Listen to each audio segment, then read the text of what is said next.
How many do you think? Just one? Uh-oh. I need you to carry it.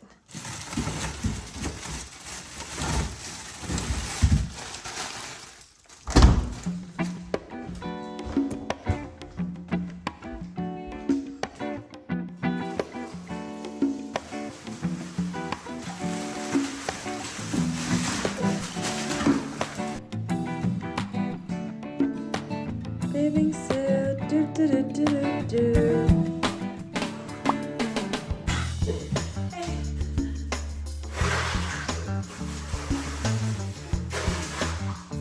55 by the ice, 60 knot. Ready?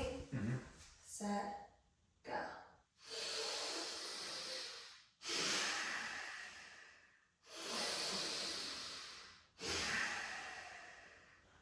Ready for step.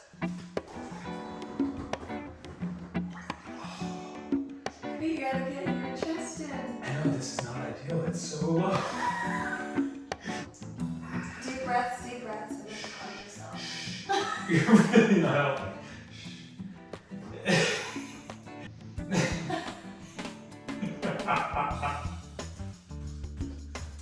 Okay, lesson learned for next time.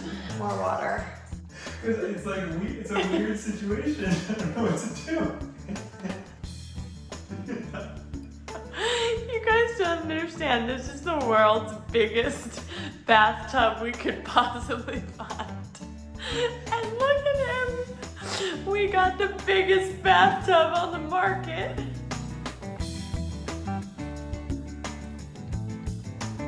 I feel like you maybe passed a euphoric moment. I was waiting for that question. Like I feel like you've hit euphoria. Oh yeah, can you tell? Yeah, I do. Alright. Good job. Okay, my turn. I can do this. Yeah, that's what I said. Oh my god. Oh. Slow down. Slow. Slow it. Slow it down. You got this. My shoulders aren't even in. Oh, you got this. Shoulders in.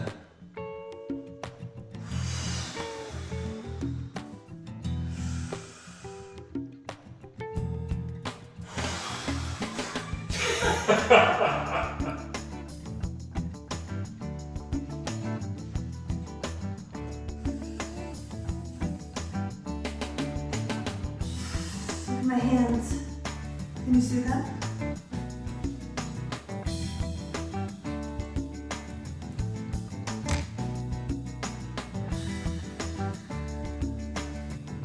I'm gonna sleep like a baby.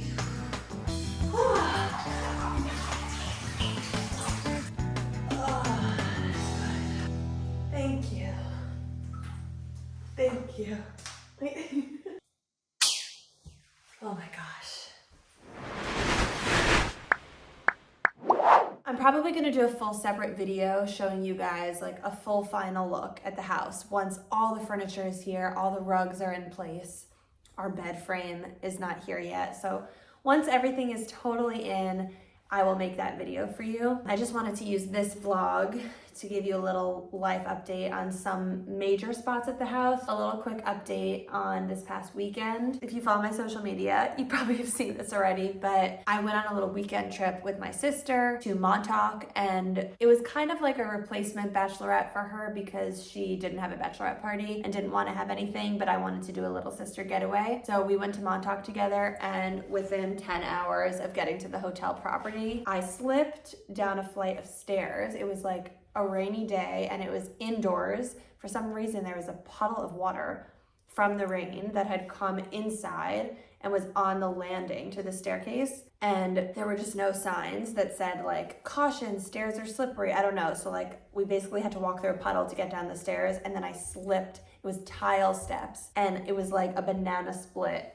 straight from a movie, foot slipped out from under me and I slammed the top of my butt. It was almost like the bone between my back and my butt on the right side, slammed it on the edge of the stairs. And I must have bumped down a few steps. I don't really know what happened, but I scraped both arms. I've got a couple cuts here. When I kind of like came to, I think that from the impact of the slam, I got this wave of I'm about to pass out. Losing my vision, losing my hearing, huge wave of nausea, and I was a little too afraid to move. Like they were trying to have me move my leg, but it was really painful in this one really tender spot on my back, and I didn't want to move, and then no one from the EMS staff wanted to touch me because they didn't know if I hit my spine, so they called an ambulance. Long story short, sister weekend went awry and I wound up in the hospital getting an x-ray and our trip was cut short. Thankfully, no bones were broken, no fractures, nothing major, just an intense contusion on the back of my butt. And honestly, it's not even really like a black and blue bruise. It's more just swelling and red, and I have like a line where I hit it, and it obviously hurts and is tender to the touch. So that's a little body update on what's been going on over here. And I guess it's fitting that the doctors told me to ice the area, because ice and cold therapy is something that I've been adding in a lot. Even before this accident, I've been getting into cold plunging. Michael and I, over the summer, did a little bit of cold plunging in conjunction with sauna usage. And I'm sure if you're interested in learning more about it, you can watch tons of videos on YouTube about the benefits of pairing sauna with cold plunge. Obviously, there's physical health benefits. There's also mental health benefits. And I've just especially these days been feeling like, from a mental standpoint, I need these benefits. I don't know if it's like my sleep has been disrupted, or with all the crazy stuff going on in the world, nothing feels settled and safe, and I feel like my heart rate has been elevated. My heart rate variability at night has plummeted, and my deep sleep percentage is on the low side. So I'm trying to work on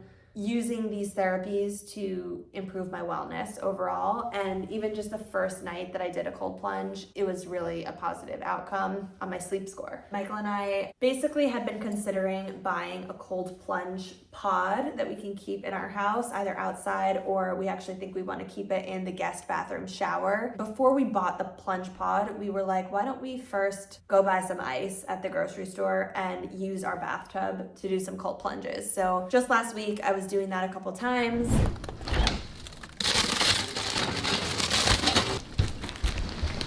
It's time for my second cold plunge. I've got my ice. For some reason, I feel extremely warm right now, so I'm actually excited for this. Definitely nervous. I remember the feeling that I felt during the first couple minutes in here last time I did this, but I think it's because I'm wearing 2 pairs of pants right now. I've got sweatpants and leggings, and then the sweatshirt, a shirt, and a bra. Just a lot of layers going on, and I'm pretty hot right now, so I'm actually excited to cool off. I know this is gonna make me feel really good. First, I gotta put the ice in, and we gotta make this water really cold, although it did come out of the tap a lot colder than it did last time, so it's now pretty cold to begin with. And then I'll get my bathing suit on, and we'll get going.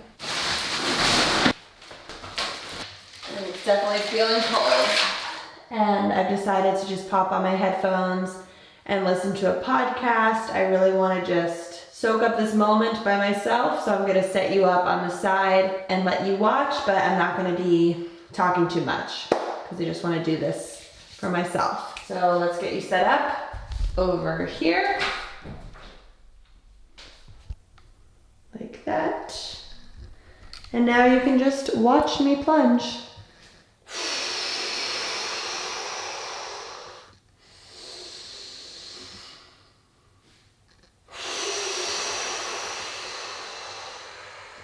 I'm making Michael go on FaceTime with me so that he can watch me from the other room. Hi.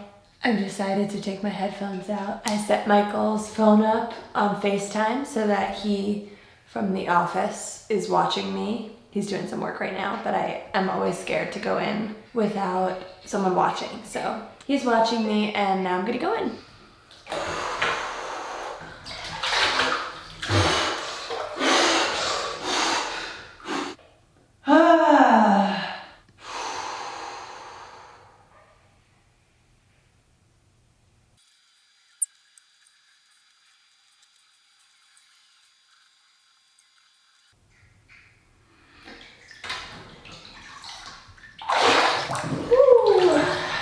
now, you know, obviously I now have this like acute pain from this fall, so I'm kind of just resting for now, but we did actually decide to invest in a cold plunge pod, and we're gonna go for it. We're getting, I think it's called Ice Pod is the brand. We're gonna get the attachment that comes with it that's a chiller, so you don't have to keep buying ice and putting ice in. You can just fill it up with water. Like in our case, if we keep it in the shower, we can fill it with water from the shower, and then the chiller takes the water out, chills it, and pumps it back in, and it makes it the perfect temperature for a cold plunge. Perhaps the best part of this update is that we also invested in a small infrared sauna, and it's a one-person sauna. It's basically this little square box that goes inside of our house. It plugs into a regular outlet. I'll put a link for anyone down here who's interested in a sauna. It was their smallest model, least expensive one we could find, and the only thing we needed to do, because there was no outlet in the spot where we were gonna put it, was we had an electrician come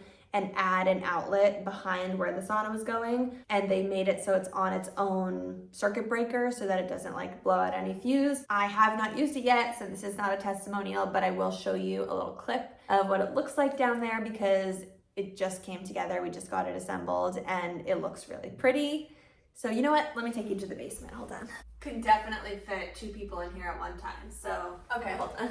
So here's our sauna. It's really pretty. We got the lighter color wood. I think it's called basswood. As you can maybe see from this shot, it like perfectly nests in the corner here. I measured it and it was the exact right distance to fit depth-wise, and then width-wise. There was a little heater. We have this baseboard heating in the basement, and the baseboard heating was just about to hit it. And so when the electrician came to add the outlet back there, we had them shift the heater over. So let me just show you. The baseboard heater now is in the perfect spot, like just about an inch away, and they shifted it perfectly. So now this sauna tucks perfectly in this little corner. We did not have many options of where to put the sauna in this basement because the basement has really low ceilings. As you can see where the sauna is, the ceiling goes up higher, but then there's like this thing that runs along the ceiling, and even back this direction in the basement, the ceiling's kind of low. So this was the only corner in the basement where the ceiling height was tall enough and the walls were long enough to fit the sauna. You know, when we got here, we considered joining either a gym or getting some sort of a membership to a local sauna place, but we honestly, the time of day that we like to use it, which is the end of the day, is not really conducive to us going out to a place with the schedules we live on and with Milo and like one of us always needing to be home to be with Milo, and especially if we want to use it together, there's just no chance we would be able to make an external place work. We first were looking into outdoor sauna options because I've heard of these barrel saunas, and I'm really into Finnish saunas where you pour the water over the rocks and it creates like a wet, hot steam instead of dry heat. We don't have a lot of space outside where we could put a barrel sauna, and even though there is like a little spot on the side of the house where we could maybe put a sauna, it was gonna take so much work. We would have had to pour a concrete slab, more electricity running to the outside of the house. I was told by the sauna company that we would have needed an even bigger model to go outside because in the climate we live in, the smaller one might blow out and not work well. So we just decided indoor was the most cost effective and probably the place we would get the most usage out of it. Basically this little corner here, like on the other side of this window, is going to be my little workout at home gym spot, and the sauna's next to it, and then on the other side of the basement is Milo's little play space with his tunnel and his tent and his chair and all of his toys. I really do think I could fit in here with Michael. He is gonna have to duck because he's 6'5", so there's no way he's clearing this, but if I sit here, there's a lot of room for another person to sit right here. It's clearly very good quality. Let me just show you a few other updates in the house. Here's a quick look at our new basement bathroom. We went with a very simple black and white look in here. We've got this white floating vanity, this black circle mirror with this light fixture over it, and then for the shower, it's just all glass, white Kit Kat tiles with some charcoal grout, and then darker tiles on the ground with some lighter grout. Very simple black and white. We'll probably put a nice piece of like colorful art here or something. And if you don't remember what it looked like before, let me show you that.